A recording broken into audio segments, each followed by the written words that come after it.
Método de mallas. Se basa en aplicar la segunda ley de Kirchhoff, a saber, la sumatoria de las tensiones de fuentes dentro de una malla es igual a la caída de tensión de cada elemento que están incluidos en dicha malla. Y plantea el número de ecuaciones a partir del número de ramas menos el número de nodos más 1. Es decir, que tengo que generar tantas ecuaciones de mallas como corrientes en forma independiente que tenga el circuito eléctrico. Y hay que definir a priori un criterio de signo para dichas corrientes en ese circuito. El libro las llama corrientes ficticias. Muchas veces esas corrientes son físicamente las que circulan en esa rama del circuito. En un ejemplo se plantea tres fuentes que están en distintas ramas. Cada malla que se está proponiendo tiene la característica de incluir al menos dos fuentes. En este caso elegimos I1 y 2, ¿sí? Este es el sentido de circulación de las corrientes, criterio que se puede modificar. En este caso hicimos coincidir que en la rama central, la rama 2, el sentido de circulación es el mismo, el sentido son iguales, tanto para I1 como para I2. Eso hace que cuando planteemos la segunda ley de Kirchhoff, nos va a definir el signo el aporte que hace una corriente de una malla a la otra. En este caso planteamos número de ecuaciones son número de ramas, que en este caso son 3, ahí definido y ahí está indicado, menos dos nodos que tienen A y B, más 1. Ahí establece que al menos tiene que haber dos ecuaciones de malla para resolver dicho circuito. La malla 1, aplicando la segunda ley de Kirchhoff, dice o establece que si la circulación de I1 está dado con este criterio, E1 está ayudando a I1, por lo tanto, entro por el borne negativo y salgo por el borne positivo. E1 es positivo respecto a esa I1 que definí como corriente presunta positiva. Luego, en esa misma malla tengo E3, que también entro por el borne negativo y salgo por el borne positivo. Por lo tanto, tanto E1 como E3 están ayudando a que circule la corriente I1.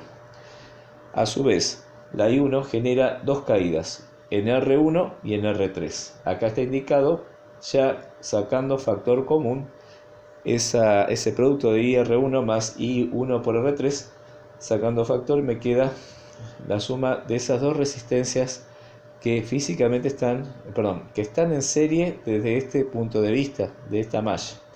Luego, el aporte que hace la segunda malla a través de I2 es en este elemento común, que es R3. Por lo tanto, la suma de las caídas de las tensiones de fuentes igual a la suma de las caídas. Tengo en ambas expresiones las dos corrientes. En la malla 2, el sentido de circulación, es decir, partimos de este punto, recorremos toda la malla y volvemos a dicho punto. La suma de las tensiones de fuentes menos las caídas debería dar 0. En este caso tenemos despejado por un lado las fuentes y por otro lado las caídas. En este caso, I2 entro por el borne positivo de 2 y salgo por el borne negativo. Por lo tanto, E2 está opuesta o se opone a I2.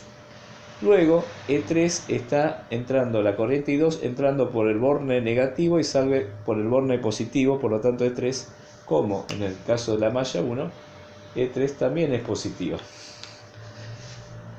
Entonces, la suma de las tensiones de fuente, que son 2, E2, E3 para la malla 2, es igual a la caída que genera I2. I2 genera dos caídas, una caída en R2 y otra en R3. ¿Sí? Acá está expresado. Y el elemento común, que es R3, ¿sí? El aporte que hace la primera malla a través de I1 por R3 está representado en esas expresiones. Si le damos valores numéricos, es decir, si asignamos valores para las tensiones de fuentes y las resistencias, por ejemplo, el subíndice coincide en parte con la expresión teórica, el subíndice lo hacemos coincidir con el valor numérico, es decir, E1 le damos 10 volt, E2 20, E3 30, R1 1 ohm, R2 2 ohm y R3 3 ohm. Y reemplazando estos valores numéricos propuestos en esta ecuaciones de malla, obtenemos estas expresiones donde I1 son las variables a determinar. En cuarto año creo que es más práctico y no alteraría el orden tal vez de los contenidos si planteamos métodos de determinante para calcular dichas corrientes. Este método determinante consiste en plantear las ecuaciones en ese orden, ¿no? Con las variables ordenadas en columnadas y estableciendo este cociente. Estos se llaman determinantes, donde en el denominador se colocan los coeficientes de las variables I1 y 2, es decir, 4, 3, 3 y 5, 4, 3, 3 y 5. En el numerador se reemplaza, en principio tendríamos que repetir lo mismo determinante, pero reemplazando la columna correspondiente a la variable en cuestión. Si es I1, que está en la columna 1, reemplazo los coeficientes de I1 por los términos independientes. Los términos independientes son 40 y 10 para este problema.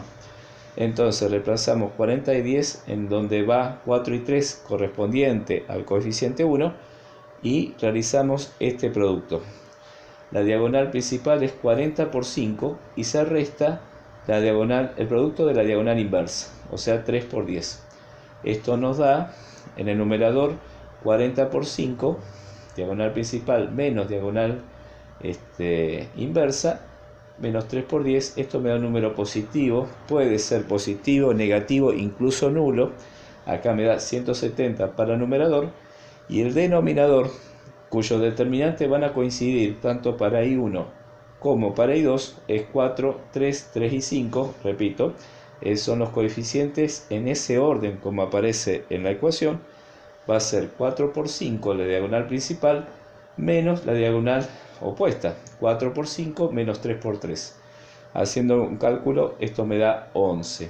Este cociente 170 sobre 11, cuyas unidades son coherentes con la ecuación física. En el numerador tengo volt en esta columna, ohm en esta otra, por lo tanto en el numerador las unidades son volt ohm, y en el denominador, que ambas columnas corresponden a valores de resistencia, estos serían ohm cuadrado. En eso se cancela los ohm con numerador y denominador, y volt sobre ohm es la unidad del ampere. Entonces, reemplazando numéricamente, me da un valor, una corriente de 15 amperes 45 periódicos. En I2, justamente, esto fue un criterio que lo establecimos a priori. Entonces puede resultar que el sentido de la corriente que yo denominé I2 puede que no coincida. ¿Y cómo lo podemos determinar? Cuando reemplazamos numéricamente en esta expresión, vamos a encontrar que el determinante del numerador me da negativo. Por lo tanto, ese sentido de circulación, que aparentemente sería el correcto, resulta que es el inverso. Es decir, que la corriente es efectivamente 7,27 amperes, pero no circula en la dirección que yo establecí como positiva. Es decir, que la corriente estaría circulando de esta manera, para allá. I2 tendría sentido opuesto al que yo consideré como positivo. Nuevamente, el denominador de ambas expresiones para I1 y para I2 es el mismo. O sea que el cálculo del determinante hay que hacer 3 para el caso de dos variables. Este método es más práctico. Fíjense que hay tres fuentes. Si hubiéramos utilizado el método por superposición, implicaría hacer tres circuitos de este circuito. Habría que hacer tres planteos, y a través del método de malla uno llega más rápidamente a la solución. Queda determinar la diferencia de potencial entre los nodos A y B, que sería una variable también característica del circuito, que puede ser deseada saberse cuál es la diferencia de potencial.